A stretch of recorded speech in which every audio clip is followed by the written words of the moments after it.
Bwana Yesu asifiwe. Awali ya yote namshukuru Kristo aliye Bwana na Mwokozi wa maisha yetu, lakini pia nawakaribisha wote tuweze kujifunza habari ya somo ya ubatizo, kwa maana dunia imezidi kudanganywa kwa mafundisho mbalimbali, na sisi tupo hapa kwa ajili ya kuweka ukweli. Sasa somo la leo linasema ubatizo wa kweli ni upi? Na somo hili la ubatizo ndilo linaambatana na wokovu, kwa maana Bwana Yesu alituambia kwamba aaminie na kubatizwa ndiye atakayeokolewa, lakini asiyeamini hatoweza kuokolewa kamwe. Sasa katika watu ambao walikuwa wakiamini, wengi sana huwa wanabatizwa, na wengi ambao ni Wakristo ukiwauliza wote watakwambia mimi nimebatizwa na mimi nimebatizwa. Sasa ukimuuliza umebatizwa ubatizo upi, mwingine sasa hapo ndipo kunakuwa na kizungumkuti. Huyu anakuambia nimebatizwa kwa maji machache, huyu ni maji mengi, huyu alirukwa moto, huyu alifanywaje. Kwa hiyo kuna mambo mengi sana ambayo yameweza kufundishwa katika hali ya ubatizo. Sasa tuweze kujiuliza swali, je, katika hayo yote ubatizo wa kweli ni upi? Kwa sababu ukikosea kwenye ubatizo it means unakuwa unapoteza wokovu wako, unakuwa unacheza na wokovu. Kwa hiyo hili ni somo muhimu sana kwa yule ambaye anatamani kujifunza ukweli na kutambua kwamba kuna ubatizo wa kweli ambao kila mwanadamu anatakiwa abatizwe kwa huo. Na tukianza na kitabu cha Waefeso, ndio kama msingi wa mada yetu, inasema Waefeso sura ya 4 na ule mstari wa 4 inasema mstari wa 4 inasema mwili mmoja, roho mmoja. Inasema Waefeso sura ya 4 na ule mstari wa 5 inasema Bwana mmoja, imani moja, ubatizo mmoja. Kwa hiyo kulingana na Biblia inafundisha habari ya ubatizo mmoja, ni ubatizo mmoja. Sasa huu ubatizo mmoja ni ubatizo mmoja ambao ni upi? Kwa maana kuna batizo nyingi ambazo zilikuwa zikitendeka hapa duniani, tunazishuhudia. Tunaona kuna wale mapadri ambao wao wanawamwagia maji kichwani wakiwaambia wamewabatiza kwa jina la Bwana, Baba, Mwana na Roho Mtakatifu, lakini pia wanabatiza mpaka na watoto. Na lakini pia tuko na katekisimu hii tutaweza kuitumia katika ushahidi huo. Lakini pia kuna wale watu wengine ambao wao wanabatiza kwa maji mengi, lakini kuna wale wengine ambao wao wanaruka moto. Kuna wale wengine ambao unasema ukiamini tu ndo basi ushabatizwa kiroho. Kuna wale wengine, yani mafundisho ni mengi ya kuhusu ubatizo. Sasa ukweli unakuwa ni upi? Ukweli unakuwa ni upi? Sasa tuanze na kitabu cha Yohana sura ya 20 na ule mstari wa 4 inasema. Na hapa tunaona Yesu Kristo anawauliza wale ambao walikuja kumuhoji, anawauliza kama ubatizo wa Yohana ulitoka kwa Mungu. Na kumbuka wale ambao ni Mafarisayo walikuwa wanamkataa sana Yohana, hawamtaki. Na alipowauliza vile wakashindwa kujibu hilo swali. Kitabu cha Luka 20 mstari wa 4 inasema, Luka 20 na ule mstari wa 4 inasema, anasema Yesu aliwauliza kwamba ubatizo wa Yohana, je, ulitoka mbinguni au kwa wanadamu? Wakahojiana wao kwa wao wakasema, tukisema ulitoka mbinguni, atasema basi mbona hamkumwamini? Ukisema ni umetoka kwa wanadamu, basi watu wote watatupiga kwa mawe, kwa kuwa wamemkubali Yohana kuwa ni nabii. Wakajibu wakamwambia, hatujui unapotoka. Yesu akawaambia, mimi siwaambii nyinyi kwa mamlaka gani natenda mambo haya. Kwa hiyo kuna wale Mafarisayo ambao walikuwa ni wanatumia ujanja katika hayo mambo yao, kwamba Yesu aliwauliza, ubatizo wa Yohana umetoka mbinguni ama kwa wanadamu? Sasa wakajiuliza, tukisema umetoka mbinguni na sisi hatumwamini Yohana itakuwa ni changamoto, na tukiwaambia kwamba umetoka kwa wanadamu, kumbuka Yohana alikuwa na watu wengi ambao walikuwa wanamsikiliza na kumwamini, watu wengi sana, na wale ambao walibatizwa katika kipindi chake. Sasa wakijiuliza sasa, hao Mafarisayo ambao ni viongozi wa dini wakasema, tukisema umetoka kwa wanadamu hawa watu watatupiga kwa mawe. Kwa hiyo wakaenda kumwambia Yesu kwamba hawajifahamu. Kwa hiyo hiyo ni tekniki ambao waliitumia kwa ajili ya kukwepa kwamba hawajui, na walipoenda kusema hivyo na Yesu akamwambia hawaambii kwa mamlaka ipi anatenda yale mambo. Kwa hiyo sasa tunaendelea kusoma katika kitabu cha Luka 7:29 inasema, Luka huyo hiyo 7 mstari wa 29, maandiko matakatifu yanasema, Luka 7:29 inasema, na watu wote na watoza ushuru waliposikia hayo wakakiri haki ya Mungu, kwa kuwa wamebatizwa ubatizo wa Yohana. Kwa hiyo tunaona kwamba watu wengi walibatizwa kwa ubatizo wa Yohana na kupokea uwezo wa Mungu. Kwa hiyo kama walibatizwa ubatizo wa Yohana, swali inakuwa ni ulikuwa wa kweli ama ni wa uongo? Jibu inakuwa ni kwamba ubatizo wa Yohana ulikuwa ni wa kweli, kwa maana Yohana mwenyewe ndiye alimbatiza Yesu Kristo, na Yesu Kristo amebatizwa na Yohana na aliwabatiza watu wengine wengi, na ubatizo wake ni wa kweli, ingawa ubatizo wake ulikuwa ni wa toba. Lakini pia kitabu cha Yohana sura ya 3 na ule mstari wa 3 tuone kwamba Yohana alibatiza kwa namna gani. Kama ubatizo wake ulikuwa ni wa kweli, aliwabatiza watu kwa namna gani? Yohana 3:23 inasema, Yohana naye alikuwa akibatiza huko Ainoni karibu na Salim, kwa sababu huko kulikuwa na maji tele. Kwa hiyo Yohana mwenyewe alibatiza sehemu ambapo kulikuwa na maji mengi. Kwa hiyo katika ile migogoro ya ubatizo upi ni sahihi, tunaanza kuona mwanga hapa kwamba ubatizo wa kweli ni ubatizo wa maji mengi, ni kuzamishwa ndani ya maji mengi. Kwa hiyo kama ulibatizwa kwa kuruka moto ama kukatwa kucha ama kunywa chai ama kufanyaje, hapo ni sawa na hujawahi kubatizwa. Ubatizo wa kweli unabatizwa ndani ya maji mengi. Lakini pia tunaendelea katika kitabu cha Marko 10 mstari wa 38 inasema, tuulize na Yesu sasa, Yesu yeye anasemaje kuhusu ubatizo? Marko 10:38,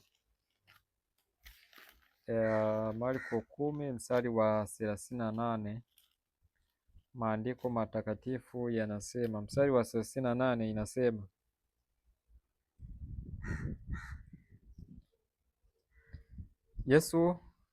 Yesu akawaambia, hamjui mnaloliomba. Mwaweza kukinywea kikombe ninyweacho mimi, au kubatizwa ubatizo nibatizwao mimi? Yesu anauliza kwamba je, wataweza kubatizwa ubatizo ambao walibatizwa yeye? Hapa wakamwambia twaweza. Yesu akawaambia, kikombe nikinyweacho mimi nitakinywea, na ubatizo nibatizwao mimi mtabatizwa. Kwa hiyo tunaona kwamba Yesu mwenyewe anawaambia wanafunzi wake kwamba ubatizo yule ambao anabatizwa yeye, na sisi tunatakiwa tubatizwe hivyo hivyo. Sasa swali linakuja, je, Yesu alibatizwaje?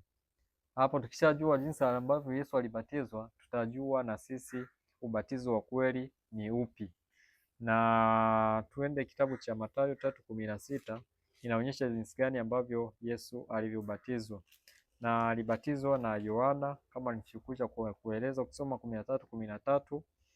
Wakati huo Yesu akaja kutoka Galilaya mpaka Yordani kwa Yohana ili abatizwe, lakini Yohana alitaka kumzuia.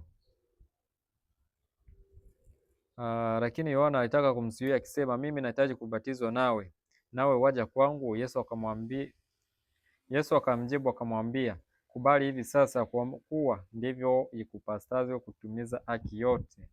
Basi akakubali. Naye Yesu alipokwisha kubatizwa, mara akapanda kutoka majini, na tazama, mbingu zikamfunukia, na akamwona Roho wa Mungu akishuka kama ua akaja juu yake. Kwa hiyo tunaona kwamba Yesu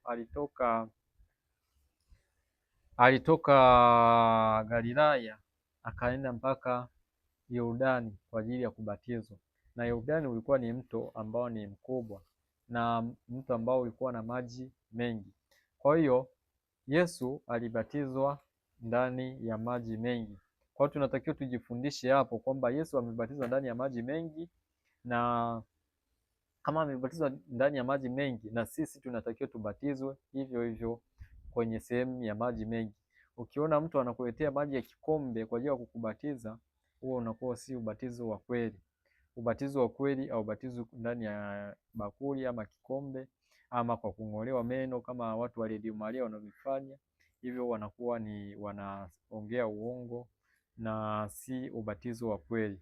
Lakini kuna wale watu ambao wanasema wanabatiza kwa moto, wao wanaruka moto, wao pia ni ubatizo wa uongo, kwa sababu tunatakiwa tufuate nyayo za Kristo, kwa maana yeye ndiyo kielelezo chetu. Na pale tunapobatizwa tunabadilishwa na kuwa wapya kabisa, na kama tunabadilishwa na kuwa wapya kabisa, kila kitu cha zamani kinatakiwa kizikwe na kinachotuzika sisi ni maji. Kwa hiyo unatakiwa uzikwe ndani ya maji mwili wako wote, kuanzia kwenye kucha mpaka kwenye nywele zako, sio kumwaga maji juu ya kichwa peke yake afu mwili mwingine huku unauacha ukiwa mkavu. Huo sio ubatizo. Lakini pia katika kitabu cha Matendo 8:36 tunaweza kujifundisha kwamba kuna wale watu wengine ambao waliweza kubatizwa, ambao ni huyu alikuwa ni towashi, alibatizwa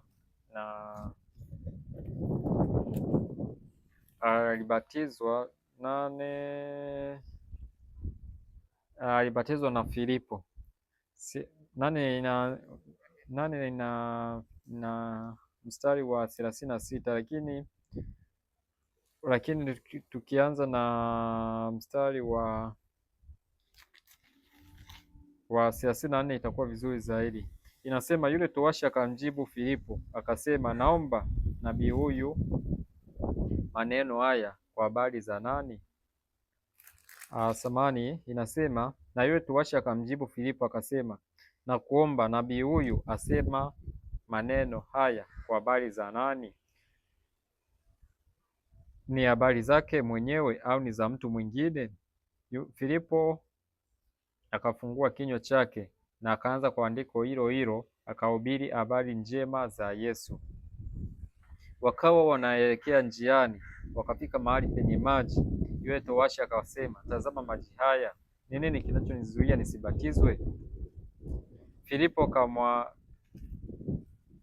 Filipo akasema, ukiamini kwa moyo wako wote inawezekana. Akajibu akanena, naamini kwamba Yesu Kristo ndiye mwana wa Mungu.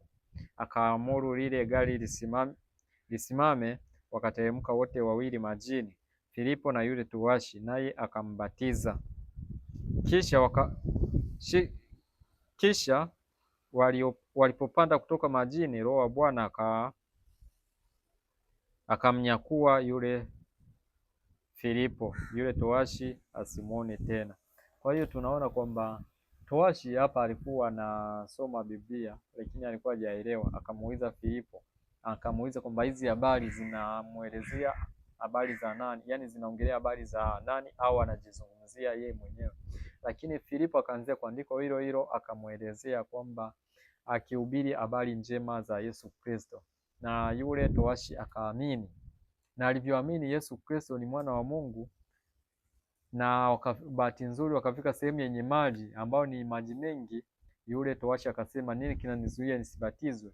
Na Filipo akasema, ukiamini kwa moyo wako wote inawezekana, kwa maana unatakiwa uamini Yesu ni mwana wa Mungu. Na akaamini kwamba Yesu ndiye mwana wa Mungu, na wakateremka wote wawili majini, yule anayembatiza na yule anayehitaji kubatizwa, wote na kumbatiza pale, na alipombatiza akapata Roho Mtakatifu. Lakini hapa tumeweza kujifunza pia kwamba maji mengi yanahitajika wakati wa ubatizo. Lakini pia Wakolosai 2:12 na Warumi 6:3 inatuambia kwamba ni ubatizo, manake ni mazishi, ni unazikwa na kufufuliwa ukiwa mpya. Tukisema kitabu cha Warumi sura ya 6 na ule mstari wa 2 inasema anasema mstari wa 3 inasema, amfahamu kuwa sisi sote tuliobatizwa katika Kristo tulibatizwa katika mauti yake, basi tulizikwa pamoja naye kwa njia ya ubatizo katika mauti yake, kusudi kama Kristo alivyofufuka katika wafu kwa njia ya utukufu wa Baba, vivyo hivyo na sisi tuenende katika upya wa uzima. Kwa maana kama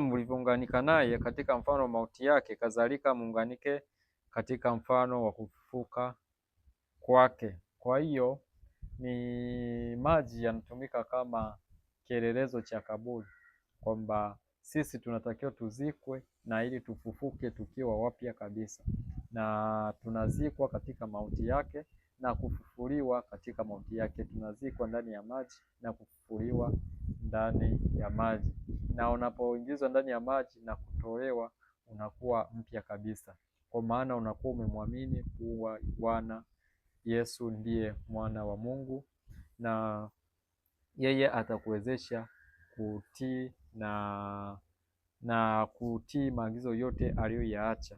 Lakini pia kitabu cha Yohana 3:3 inaendelea kusema, hapa ni Yesu alikuwa anaongea na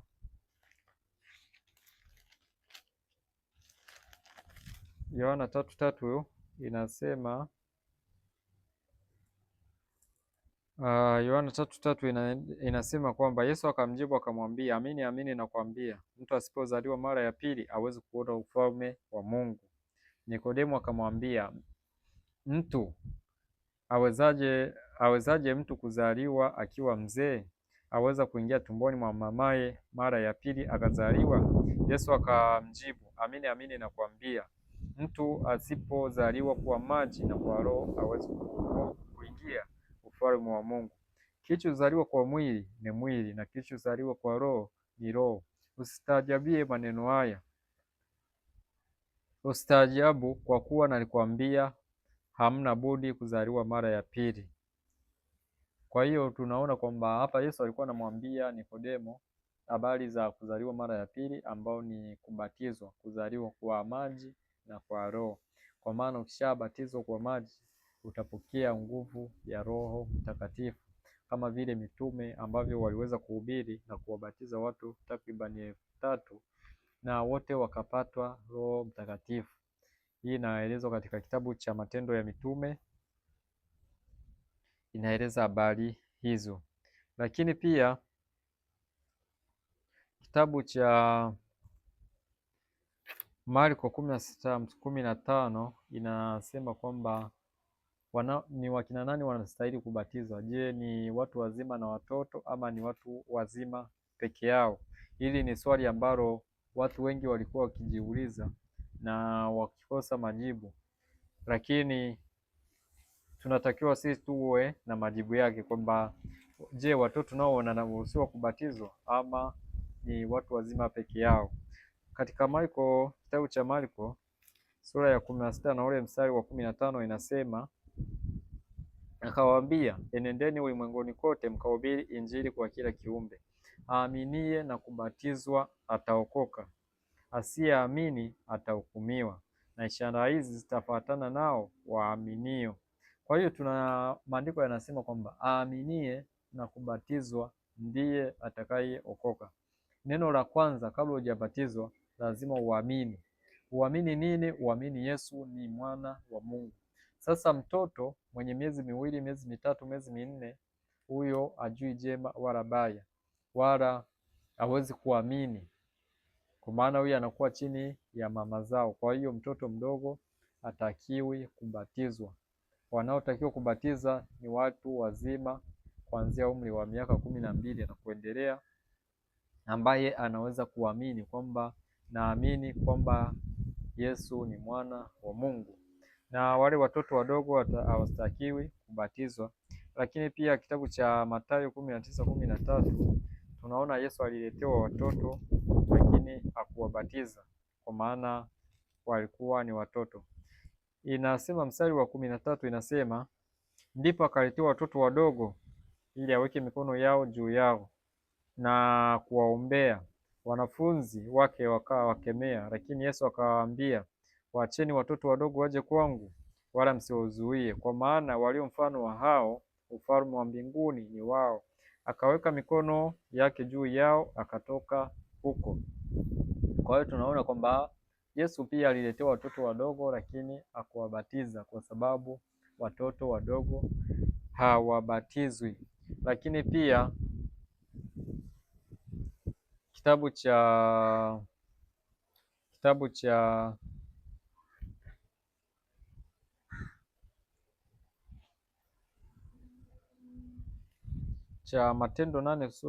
Matendo sura ya 8 na ule mstari wa 12 inaeleza habari za watu wanaotakiwa kubatizwa. Mstari wa Matendo sura ya 8 na ule mstari wa 12 inasema, lakini walipomwamini Filipo akizihubiri habari njema za ufalme wa Mungu kwa jina lake Yesu Kristo, wakabatizwa wanaume na wanawake.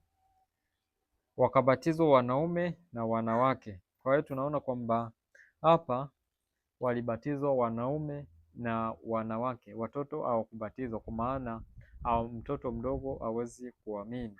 Wanaoamini ndio wanabatizwa. Watoto wadogo hawabatizwi kwa sababu hawajui neno jema wala baya.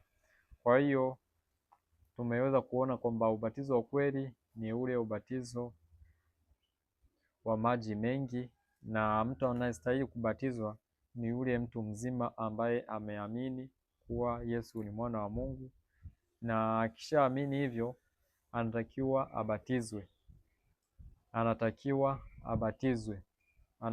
kubatizwa. Lakini pia kuna kitabu cha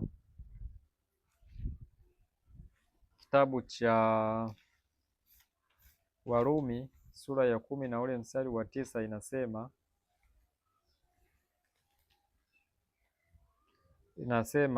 inasema kwa sababu ukimkiri Yesu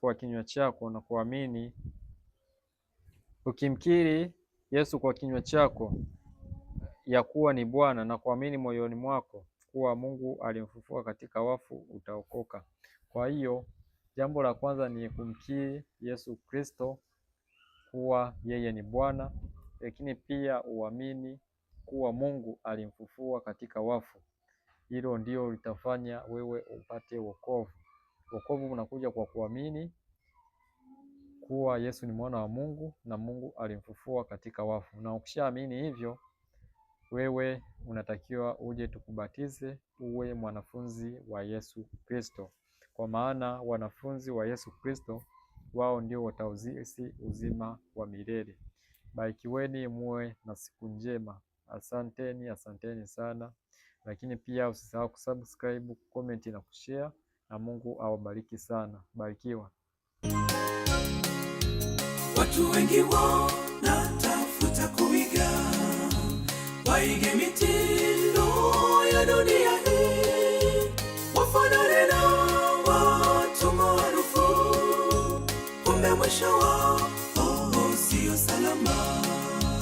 Watu wengi wanatafuta kuiga, waige mitindo ya dunia hii, wafanane na watu maarufu, kumbe mwisho wao sio nakupa shauri umwige Yesu. Yeye ni mfano ulio bora, hautajutia uchaguzi wako. Mwisho wa safari uwe salama. Nakupa shauri umwige Yesu. Yeye ni mfano ulio bora, hautajutia uchaguzi wako. Mwisho wa safari uwe salama.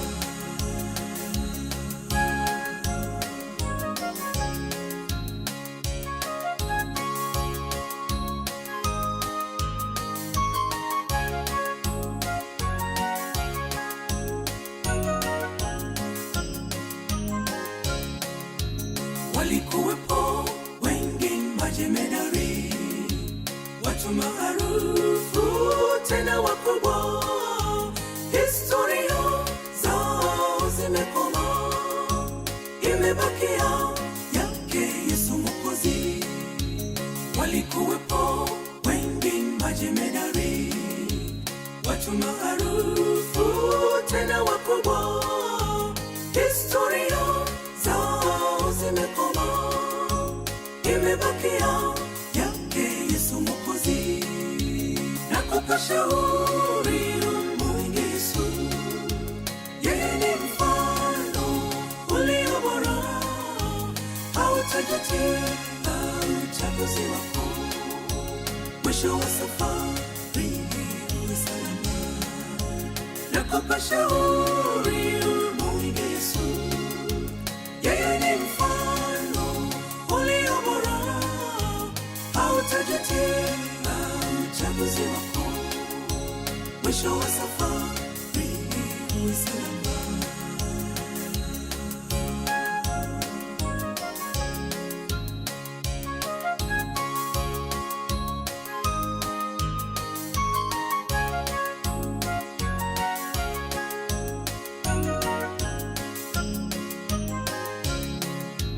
Yachunguze sana mambo wigayo, yanawaleta wengi kwa Mwokozi. Ikiwa haya walete kwake Bwana, basi mwisho wako sio salama. Yachunguze sana mambo wigayo, yanawaleta wengi kwa Mwokozi. Ikiwa haya walete kwake Bwana, basi mwisho wako sio salama. Nakupa shauri umwige Yesu. Yeye ni mfano ulio bora, hautajutia uchaguzi wako. Mwisho wa safari uwe salama. Nakupa shauri umwige Yesu. Yeye ni mfano ulio bora, hautajutia uchaguzi wako. Mwisho wa safari uwe salama.